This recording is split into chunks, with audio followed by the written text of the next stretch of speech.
Saan yun? The Bliss. Sabi? Guys, outfit check. Outfit check. Crusher mula sa basurahan. Para hindi mo muna mag-trigger. Sapatos mula sa Grabe yung mga Sabi ko, kahit na lang po yung ikaw lang.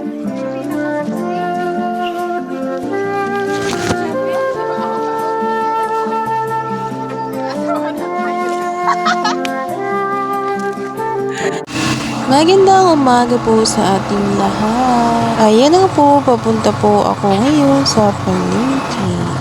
Dahil mamimili daw kuno ako ng aking paninda na kinakain lang. At yan na nga po, habang pupunta diyon ay pa-video-video ako na nahihiya naman sa driver. At ayan na nga po, habang nagaantay ako sa pila dito sa grocery na aking pinamilihan at naisipan ko na mag-video at mukha ko lang naman ang aking ipapakita. Wala naman po akong nakitang nakasulat na bawal mag-video kaya hito, bibidyohan ko ang aking sarili habang nagpipila ako. Swerte ko nga ngayon dahil hindi mahaba ang pilahan. I-11 na nga ako pumunta doon para mili ng aking tinda. At hindi na madami ang taong namimili. Tuwing kasi pag umaga ako pumupunta doon, ay naku po, tambak ang pilahan kay haba-haba. Kunti naman ang aking pinamili doon. Ay char, kala mo kung madami ang kwalta. Dahil wala na akong ibang pinagkakaabalahan kundi kunting negosyo na daw na kuno ay palpak lagi ang nangyayari. Minsan kasi hindi maiwasan na kumukuhang aking ama na walang lista-lista. Ay naku po, nakakalimutan nga po minsan.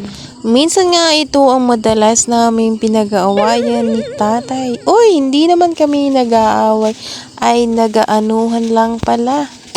Nagpapaliwanagan lang kami mag-ama kung anong mangyayari kung siging kuhang-kuha. Ay, lagi kong sinasabi sa kanya kung siging kuha at walang lista tapos makakalimutan anong mangyayari dito sa munting tindahan ko. At minsan nga kapag nagsasalita ako ay pasigaw kasi nga hindi niya marinig at ay naku po, ang sabi ng mga kapitbahay para daw wala akong galang.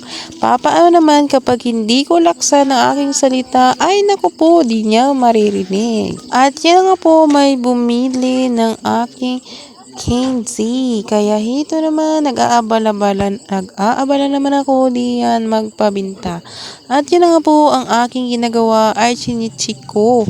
Ay itinitingnan ko kung tama ang nasa resibo. Minsan kasi nasa resibo pero wala naman akong binili na ganoon.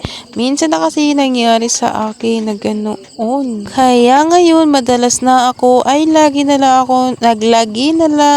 ko nang tinitingnan ang resibo at chinichiko talaga kung nandoon talaga yung ganoong pinamili. Minsan nga sinasaway ako ng aking kapatid na isa, ba't ko daw tinitingnan ko pa daw ang resibo. Ang sabi ko sa kanya kasi minsan hindi nila nailalagay dito sa karton ang ibang pinapamili ko. Nagasulat-sulat siya dyan at nagkakita-kita. Ayan. At nagmunong-munong yung munong niya.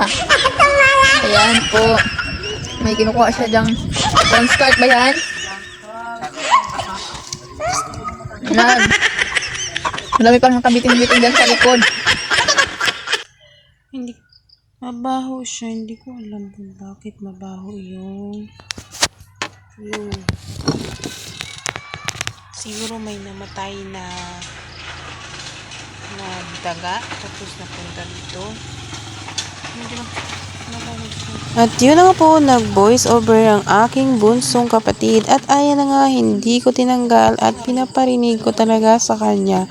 At syempre naman, tawang-tawa siya sa pinanggagawa niya. Tawang-tawa siya sa kanyang voice over pero ako kahit ngiti, hindi ako nangiti sa kanya dahil naiinis ako sa kanya dahil pinakailaman niya ang aking phone.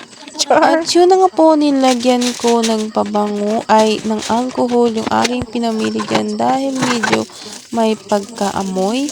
Hindi naman siya na sobrang maamoy. Kaya hinanuan ko na lang siya ng alcohol. Hindi ko alam kung bakit nangangamoy na hindi maganda.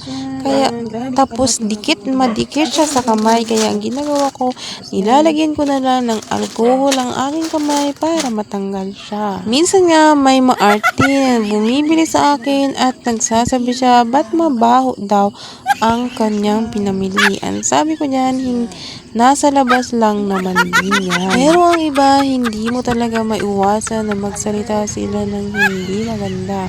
Hindi naman kasi ako ang naglagay dyan na hindi magandang amoy. Kaya madalas ko na lang, inaanuhan ko na lang ng alcohol para medyo matanggal yung pangangamoy. Bye-bye!